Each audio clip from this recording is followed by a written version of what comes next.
Agradecidos a nuestro Dios porque nos permite continuar con nuestro estudio bíblico del libro de los Hechos de los Apóstoles. Hoy estaremos viendo la segunda parte del capítulo 24, en donde ya habíamos nosotros anticipado la semana anterior, referente a ese juicio de Pablo ante Félix, acusado por los sacerdotes, los ancianos y representado por su abogado llamado Tértulo. Entonces, estas acusaciones en contra de Pablo, vemos allí los versículos del 7 al 9, en donde Tértulo concluye su acusación contra Pablo. Pero, ¿qué es lo que pasa? Aquí, dentro de esta acusación, Tértulo expone en donde no solamente vemos esa defensa muy débil, sino que adicionalmente recordando cómo él aduló a Félix y hoy acusa eh, al comandante romano llamado Licias. Dice así, pero interviniendo el tribuno Licias, con gran violencia le quitó de nuestras manos, refiriéndose a Pablo. Entonces, este comandante romano Licias, quien rescató a Pablo, sí, Licias fue puesto en una mala imagen según este hombre llamado Tértulo. Claramente, los acusadores de Pablo lamentaron que el caso llegara tan lejos. ¿Por qué? Ellos hubieran preferido resolverlo con justicia del pueblo. ¿Y cómo lo hacían? Probablemente Pablo hubiera sido lapidado. Pero es allí donde, a través de este hombre llamado Licias, Dios tenía un propósito en Pablo. Dios estaba cuidando de Pablo, porque recordemos, Dios prometió que no le iba a suceder nada y que él llegaría a Roma. Entonces, más adelante, la palabra de Dios declara, dice, tú mismo, pues, al juzgarle podrás informarte de todas estas cosas de que le acusamos. En otras palabras, Tértulo consideró que todo lo que él expuso estaba muy claro y que lo único que él tenía que hacer, refiriéndose a Félix, tomar la decisión definitivamente de que esto se daría. Recordemos, Tértulo ni siquiera pretende ofrecer evidencia externa de todos los cargos que él estaba exponiendo. Su única esperanza era que Pablo se inculpara él mismo bajo la examinación de Félix, de que de una u otra manera, ¿no es cierto? Esa era la esperanza porque no había prueba suficiente, no estaba respaldado absolutamente por nada con relación a lo que él dijo. Aquí tenemos lo que Clark, un comentarista bíblico, menciona referente a esta acusación de Tértulo y a la forma como él expuso todo esto.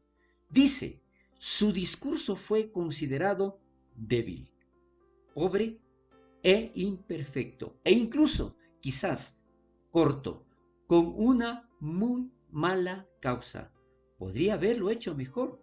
Claro, desde luego, según este comentario de Clark, y considerando lo prestigioso que era este abogado, definitivamente no estaba nada bien. Más adelante en estos versículos dice que los judíos también confirmaban diciendo ser así todo. Mientras la exposición que realizaba Tértulo, ellos, tanto los sacerdotes como los ancianos, ratificaban que definitivamente eso era lo correcto, pero, repetimos, sin ofrecer evidencia alguna de lo que ellos estaban diciendo. Pero dentro de todo esto, aquí viene la otra parte, en donde Félix le permite a Pablo hablar. Entonces, en esta defensa de Pablo, vemos los versículos del 10 al 13, en donde Pablo expone primero la debilidad del caso contra él, indicando exactamente que todo lo que ellos estaban diciendo, ¿no es cierto?, no tenía bases. Y empieza Pablo con estas palabras: con buen ánimo haré mi defensa. Entonces Pablo estaba muy feliz de poder exponer, de poder decir lo que él siente, de poder explicar las razones por las que él estaba allí y que definitivamente esas acusaciones no tenían ningún respaldo. Además, notemos aquí y recordando que Félix aduló primero, Tértulo aduló primero a Félix. En cambio, Pablo no usó ningún tipo de adulación al referirse a Félix. Acá también vemos que está escrito: ni te pueden probar las cosas que ahora me acusan. ¿Cuál fue el argumento de Pablo? Definitivamente, todo lo que ellos están diciendo, sí, puede ser, pero que lo demuestren. Entonces, ¿qué es lo que sucede? A pesar de que eso fue no hace más de 12 días. Entonces, fue reciente todo lo que ellos pasaron de lo que le acusaron. Entonces, se suponía que ellos podían tener testigos en relación a todo lo que ellos estaban diciendo. Pero los acusadores de Pablo no dieron testimonio para probar que él en realidad estuvo en el templo disputando o amotinando a la multitud. Simplemente no había pruebas para sus acusaciones.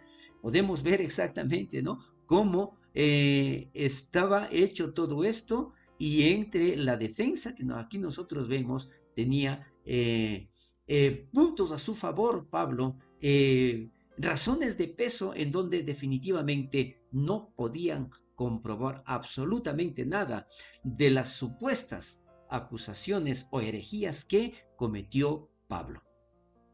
Más adelante, los versículos del 14 al 21, vemos allí cómo Pablo explica su ministerio y por qué fue arrestado.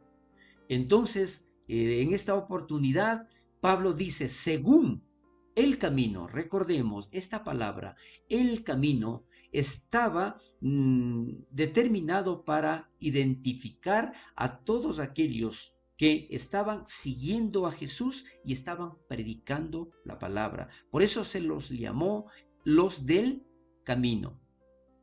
Y entonces, según el camino, que ellos llaman herejía, decía Pablo, así sirvo al Dios de mis padres. Entonces, otra de las explicaciones, otra de las razones de que estaba exponiendo Pablo era que definitivamente no estaba en contra ni siquiera de la creencia de los fariseos, que tenían bajo lo mismo, ¿no es cierto? Era Dios, era la ley y eran los profetas. Entonces Pablo puso en claro que él no había abandonado al Dios, dice, de mis padres, o la ley o los profetas. En lugar de eso, él actuó en cumplimiento de todo lo que estaba exponiendo ellos que estaban en contra. Mire, entonces, ¿qué es lo que sucede? Aquí vemos la contradicción o la forma como fue acusado a través de Tértulo, porque Tértulo llamó a los cristianos la secta de los nazarenos. Y esto está escrito en el mismo capítulo 24, el versículo 5, que ya lo habíamos visto anteriormente. Pero ¿cómo es lo que Pablo lo realiza? Pablo lo llama el camino.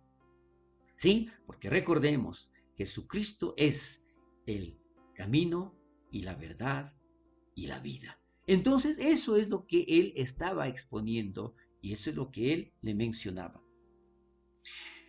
Y otra de las razones de peso que Pablo estaba exponiendo y que tampoco estaba en contra de la creencia de los fariseos, dice que ha de haber resurrección de los muertos. Esto era creído por muchos o la mayoría de los judíos, más devotos del tiempo de Pablo.